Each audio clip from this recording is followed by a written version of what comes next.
Hey everyone, and welcome back for another deep dive. Mm-hmm. This time we're going to be taking a look at Delia Owens, Okay. the author of the best-selling novel Where the Crawdads Sing. Right. We've got interviews, we've got excerpts from her website, Yeah. we've got some Wikipedia stuff, Okay. and we're really trying to uncover what makes her tick as a writer. Mm-hmm. So how does she go from studying wildlife in Africa Right. to crafting a story that's captivated millions of readers? Well, it really is remarkable. I mean, Owen spent 23 years Wow. immersed in wildlife research in Africa Right. before she even thought about writing fiction. Yeah. It's not unheard of for scientists to Right. kind of explore writing, Yeah. but her journey is definitely particularly unique. Yeah. She co-authored 3 nonfiction bestsellers Wow. about her experiences: Okay. Cry of the Kalahari, The Eye of the Elephant, and Secrets of the Savannah. Okay. And then at 70 years old, Yeah. she publishes Where the Crawdads Sing. Right. And it just blows up. Yeah, it's like she had this whole other life Right. before becoming a novelist. Exactly. And those nonfiction books, Yeah. they weren't just about any animals either. Yeah. It was lions brown, hyenas elephants, Right. the heavy hitters of the savannah, Mm-hmm. and then boom, she switches gears Yeah. and writes this story Yeah. about a young girl growing up alone Right. in the marshes of North Carolina. Yeah. What do you think sparked that shift? Well, I think to understand Where the Crawdads Sing, you have to understand Owens's profound connection to nature. Okay. It's not just a setting for her stories. Right. It's like deeply ingrained in her identity. Yeah. You remember that anecdote about her childhood in Georgia? Oh, yeah. Her mother used to tell her and her friends to go way out yonder where the crawdads sing. Now, of course, crawdads don't actually sing, Exactly. right? It's more of a symbolic phrase. It is. It speaks to the wildness, the mystery, the hidden secrets of the natural world. Right. And Owens herself has said those words ignited her love Wow. for the raw beauty of nature. Yeah. And you see that love evident in her solitary childhood, Right. exploring the woods, Yeah. and then her years spent in these remote parts of Africa. Right. She's most at home Yeah. when she's surrounded by nature, Okay. away from the noise and chaos Yeah. of human society. It makes you wonder if those years spent observing animals in Africa Mhm. kind of planted the seeds for Where the Crawdads Sing. It's very possible. Yeah. I mean, think about it. Yeah. She spent years watching baboons vying for attention, hyenas fiercely protecting their turf, Right. and lionesses leading their prides. Yeah. You know, it gave her this unique perspective on social dynamics, Okay. survival instincts, Right. and how those primal behaviors play out in Yeah. different species. So you're saying she might have seen parallels Absolutely. between the animal world Mhm. and human society? Absolutely. And Where the Crawdads Sing really explores those parallels. It dives into isolation, loneliness, Mhm. and how ancient instincts can still kind of surface, Yeah. even in our modern world. Interesting. The story centers on Kaya, Oh, this young girl abandoned by her family right. and left to fend for herself Wow. in the North Carolina marshes. Okay. And Owens has said she wanted to kind of delve into how isolation would shape a child Right. who was forced to grow up alone, Yeah. an idea that actually stemmed from her own feelings of loneliness Oh, while she was living in Africa, okay. separated from her close friends. So Kaya's story, in a way, reflects Owen's own experience In a way, yeah. of isolation, But Kaya's story is even more extreme. right? Imagine being completely abandoned, Yeah. left to survive Wow. in a shack in the marshes. Yeah. She has to learn everything from nature, Right. becoming incredibly resourceful and resilient. It's fascinating how Owens depicts Kaya learning from the marsh. It's not just about survival skills. Uh-huh. It's about deeper lessons, too. Exactly. Like Yeah. when Kaya observes fireflies using their light to deceive Right. and lure prey, Mm-hmm. she begins to understand the concept of deception Yeah. and how it exists in nature, Right. maybe even in human relationships. That's a great example of how Owens connects animal behavior Yeah. to these broader themes in the novel. You Yeah. know, Kaya's observations of the natural world Mm. shape her understanding of human behavior. Okay. And what's remarkable is that despite facing such hardship, Right. Kaya doesn't just survive. Yeah. She thrives. Right. She surprises even Owens Wow. with her inner strength and Yeah. resourcefulness. That resilience really resonates with readers. It does. It's almost like Kaya embodies Mhm. the enduring spirit of nature itself. Right. But we haven't even touched on the murder mystery. Right. That's at the heart of where the crawdads sing. Yeah. Maybe we can unpack that next. Absolutely. That's where things get really interesting. Okay. The murder mystery element adds this whole other layer to the story. Yeah. But before we kind of dive into that, Okay. let's talk about some of the key themes Okay. that Owens explores in Where the Crawdads Sing. Okay. You've got isolation versus connection, Right. nature versus society, the power of the natural world. There's so much packed Yeah. into this one novel. It's true. And those themes really seem to resonate Yeah, they do. with readers. I mean, Yeah. you see it in online discussions, Yeah. book clubs, Mhm. people really connecting with Kaya's yearning Yeah. for love and acceptance, Mhm. even though she's constantly rejected and ostracized Right. by the townspeople. Yeah. You know, it highlights that universal need Mhm. for belonging, Right. the pain of feeling like an outsider. Exactly. Yeah. And Owens really juxtaposes that human drama against the backdrop of the marsh. You know, Kaya thrives Yeah. in the natural world. Right. He understands its rhythms, Yeah. finds solace in its beauty, Yeah. yet she struggles to navigate Right.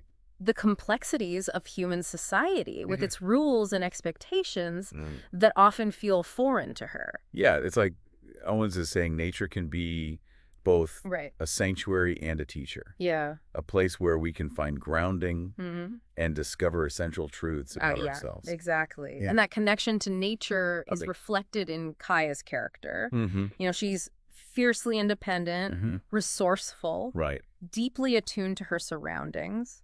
Okay. I mean, think about how she learns to mimic the calls Yeah. of marsh birds to gather mussels, Right. or how she understands the delicate balance of, Yeah. of predator and prey Right. by observing the interactions Yeah. within the ecosystem. It's almost like she embodies the spirit Yeah. of the marsh itself. Adapting and evolving to survive. Exactly. But she's not just some wild child, you know? Right. She's capable of deep love Yeah. and connection. That's what makes her so compelling. Yeah. She's both tough and vulnerable, Right. shaped by hardship, but still yearning Mhm. for human connection. Right. And that brings us to the murder mystery. Okay, let's unpack this Yep. without giving too much away. Right. The novel throws a curveball when a prominent young man from the town is found dead, Right. and suspicion falls on Kaya. Right.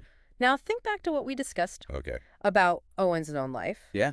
and her research in Africa. Mm-hmm. There's an interesting parallel here. It's true. Yeah, Owens' own life story right. has become intertwined with a real-life mystery, Okay. one that raises all these questions about, Yeah. you know, the lines between right and wrong, between conservation and the cost of human life. Oh, right.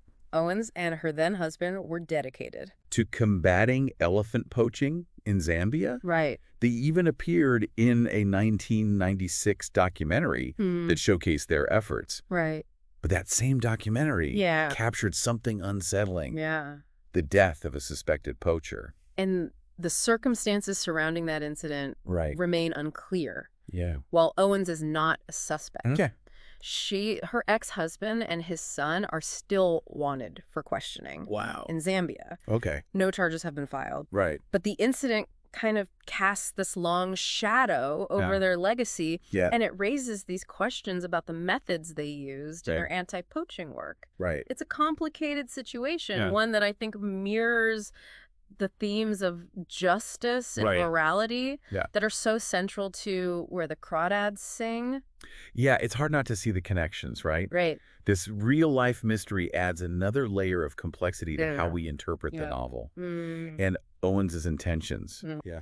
And it speaks to the power of storytelling. Right. Owen's novel, whether intentionally or not, Yeah. sparks conversations about these real-world issues, about Mhm. the gray areas of morality, Right. and about the challenges of balancing conservation efforts Yeah. with human life. It's a powerful reminder that fiction can be a mirror Yeah. to reality, Yeah. reflecting our own dilemmas Mm-hmm. and forcing us to confront uncomfortable truths. And perhaps that's part of what makes Where the Crawdads Sing so captivating. It Yeah. doesn't shy away from these Right. difficult questions. Right. It challenges us Yeah. to examine our own biases and assumptions about Right. right and wrong. It also makes you wonder how much of Owen's own experiences in Africa Right. Both the beauty and the darkness Mm. kind of seeped into the pages of her novel. It's possible. Yeah. I mean, Do you think her years spent observing the harsh realities of nature, the fight for survival, right. influenced the way she depicts the complexities of human behavior? It's certainly possible. Yeah. Owens has this keen eye for detail Right. and a deep understanding of the natural world. Uh-huh. She doesn't romanticize nature. Right. She portrays it as it is, You're right. with all of its beauty and brutality. Right. And that same unflinching honesty Yeah. is present in her portrayal Yeah. of human characters, Okay. their motivations, Right. and the consequences of their actions. You're right. Think about how she describes the marsh. Yeah. It's both a place of refuge for Kaya Mm-hmm. and a setting filled with hidden dangers. Right. There's this constant tension between beauty and danger, Mm-hmm. reflecting the delicate balance of life and death Right. that exists in nature. And that same tension Yeah. is present in the human relationships within the novel. Right. There's love and betrayal, Mhm. kindness and cruelty. Yeah. Owens doesn't offer easy answers Right.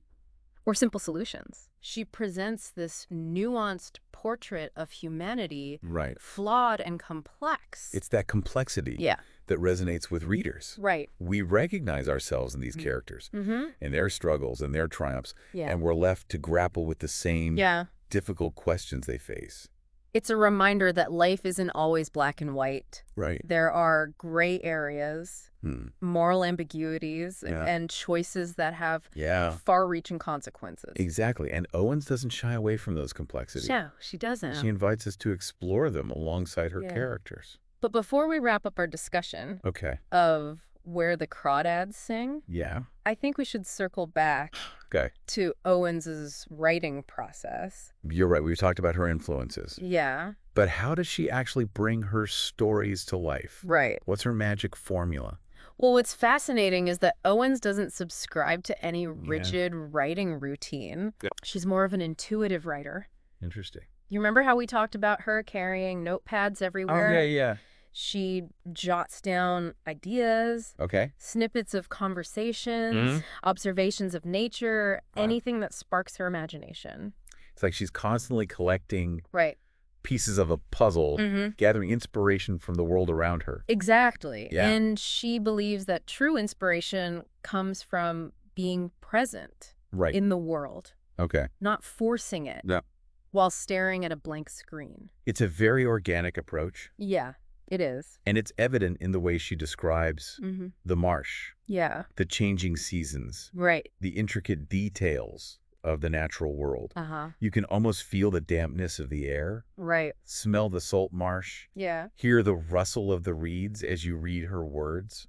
That's because she's not just telling a story. She's Yeah. painting a picture Yeah. with her words. Right. She's said that she visualizes each paragraph as an image, Yeah. focusing on creating these vivid sensory experiences Right. for the reader. Yeah. It's almost like you're transported into the story, Right. experiencing the world alongside the characters. Exactly. And that's where her scientific background comes into play. Yeah. She brings that same attention to detail, Uh-huh. that same keen observation to Yeah. her writing. Absolutely. Yeah. And it's not just about the physical world. Right. She's incredibly skilled at portraying emotions, Okay. particularly those subtle, unspoken feelings Yeah. that we all experience. And Yeah. she draws inspiration from real people and Yeah. experiences, too. Right. She's talked about how her childhood memories of visiting African-American families Yep. with her grandfather Mhm. influenced the way she portrays certain characters Oh, in Where the Crawdads Sing. interesting. It's fascinating how she blends real-life experiences Yeah. with her imagination to create such a rich and layered narrative. It makes you wonder what other hidden gems are tucked away Right. in her notebooks, Mhm. waiting to be transformed into stories. Speaking of hidden gems, Okay. there's one more aspect of Owen's work Yeah. that we haven't touched on yet, Okay. the controversy surrounding her personal life. Right. And it's something that adds another dimension to her writing, That's right. especially in light of the themes we've Yeah. been discussing. Yeah, it's almost like Owen's life and her art Right. are intertwined in this fascinating and somewhat unsettling way. Yeah. You've got these questions Mm-hmm. about justice and morality swirling around her past, Right. and then those same themes are front and center Right. in where the crawdads sing. Exactly. It makes you wonder how much of her own experience Yeah. bleeds into her fiction. It really adds this whole other layer of intrigue Right? to her work. Yeah. And it forces us as readers to kind of grapple with some pretty uncomfortable questions. Like, Right. how do we separate the art from the artist? Right. Can we still appreciate a story, Yeah. even if we question the author's actions? That's the thing about great literature, isn't it? It is. It sparks these kinds of conversations. Yeah. It challenges our perspectives. Yeah. Makes us think critically Uh-huh. about the world around us. It does. And Owens has definitely achieved that She has. with Where the Crawdads Sing. Absolutely. It's a story that stays with you Right. long after you finish reading it. Yeah. And part of that is because it tackles such universal themes. Yeah. Loneliness, resilience, the search for connection. Mhm. We see ourselves in Kaya, in her struggles and her triumphs. It's interesting how Owens uses the natural world Mm-hmm. to explore those themes. Right. The marsh becomes this character in itself, It does. both beautiful and dangerous, Uh. nurturing and unforgiving. And it mirrors Kaya's own journey Mhm. in a lot of ways. Think about how Kaya learns to read the signs of the marsh, Right. to understand the rhythms of nature. It's Yeah. not just about survival. Right. It's about finding a sense of belonging Mm. in a world that's often hostile. Right. And that resonates with so many readers Right. who feel like they're navigating their own Yeah. metaphorical marshes, Yeah, trying yeah. to find their place Mm-hmm. in this complex and often unforgiving world. It's a reminder that we're all part of something bigger than ourselves, We are. connected to nature in ways we might not even realize. Right. And that even in the face of isolation, Yeah. we can find strength and wisdom Mm-hmm. in the natural world. Exactly. And I think that's a message that's particularly relevant today Right. as we become increasingly disconnected from nature. Yeah. Owen's work reminds us of the beauty and power Mm. of the natural world Right. and the importance of preserving it. Well, on that note, Yeah. as we wrap up our deep dive Mm-hmm. into the life and work of Delia Owens, Okay. I'm left with this lingering question. Okay. If nature can teach us so much about ourselves, Mm-hmm. what can we learn from Kaya's journey? What lessons can we take away from her story Yeah. and apply to our own lives, Mhm. our own relationships with nature Right. and with each other? That is the question, isn't it? It is. Maybe the answer lies somewhere out yonder where the crawdads sing. Maybe it does. Until next time, keep exploring, keep questioning, and keep diving deep